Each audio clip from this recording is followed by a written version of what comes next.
50 ans de retard à vouloir tenter l'impossible, c'est-à-dire bâtir des États, là où des pays comme la Corée du Sud avaient le même niveau de PIB que nous, au début des années 60. La Corée du Sud aujourd'hui est un pays membre de l'OCDE, avec plus de 1500 milliards de dollars de PIB. Le Sénégal, qui était aussi proche que ça de la Corée du Sud, ou le Ghana, nous sommes autour de 15 milliards, de 20 milliards. Pourquoi? Parce que nous devons tout faire, nous devions tout faire. Le système colonial nous a balkanisés et ils ont vu le bon résultat qu'ils ont obtenu, c'est-à-dire paralyser l'Afrique. Aujourd'hui, ils sont passés à la vitesse supérieure, l'hyperbalkanisation.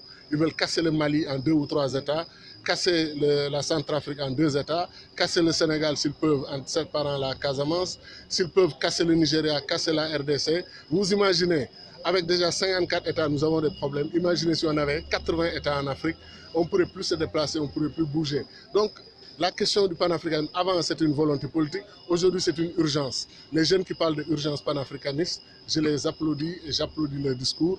Monnaie commune africaine, armée commune africaine, diplomatie commune africaine, parler d'une seule voix, commerce extérieur commun africain et même commerce intra-africain. Tout ça à faire et le plus rapidement possible. Ceux qui vous disent, c'est moi qui le dis, et je le dis avec force, ceux qui vous disent que tout ça est un rêve, que ce n'est pas possible, il faut construire nos États, je dis que c'est eux qui vous trompent, c'est eux qui vous vendent des chimères, parce que l'Afrique n'a pas d'avenir sans l'unité. Bolsonaro se permet de dire que si les Noirs brésiliens qui se révoltent dans les campus universitaires ne sont pas contents, ils n'ont qu'à rentrer en Afrique.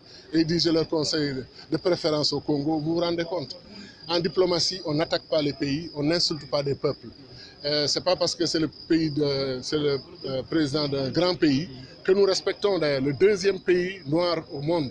L'Afrique est très attachée au Brésil, qu'on lui donne le droit de tenir un tel discours. J'attends une réaction comme de l'Union africaine ou de nos chefs d'État, comme quand un jour quelqu'un avait dit que les pays d'Afrique étaient un trou de... Voilà quoi, je ne veux pas dire le reste. Nos pays ont bien réagi, il a présenté ses excuses.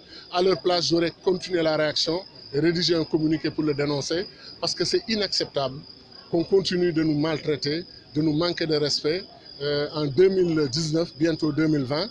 Et en réalité, comme on dit dans notre culture ici, tout ce qui vous arrive, en grande partie, vous êtes le premier responsable, parce que c'est par votre comportement que les autres pensent que c'est OK de vous traiter comme ça. Donc c'est à nous de prendre nos responsabilités. Et nous pouvons le faire 1 milliard 200 millions d'Africains, bientôt 2 milliards 500 millions d'Africains, un tiers des ressources naturelles du monde. Qu'est-ce qui nous manque? Un leadership clairvoyant qui comprend que nous pouvons être comme les autres.